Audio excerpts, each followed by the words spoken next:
Bu qizim 8 ta oltin medalni olib, butun Osiyoni lol qoldirdi. Demak, boshlaymiz. Birinchi oltin medal nimadan bo'ldi? 1500 metr. Yugurishdan. Ikkinchisi 800 metr.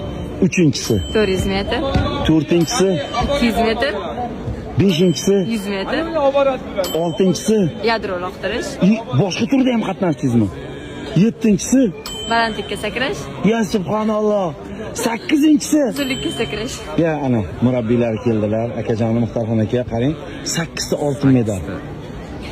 Butun Osiyo haligi lol qolgan bo'lsa kerak, xudo xolasa qizimizga.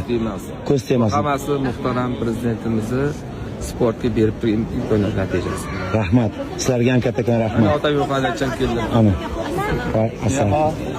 Tabriklaymiz. Ardın shunaqangi O'zbekistonimiz materialini butun dunyoga yangratib, bayrog'imizni hammadan baland ko'tarib yurish sharafi sizga davomiy Xudo xolasa Xudo nasib etsin. Menga aytgan murabbiylar, yugurishdan bizdan sportchi chiqmaydi, bizning genimizda yo'q degan. Mana Chiroyliligini qarang. 5 ta disiplinada. Eng muhimi 8 marta butun stadionni tikka turib madhiyamizni tinglashga majbur qilgan qizimiz. Barakalloh, otangga rahmat. Los Anjelesda hali buni davom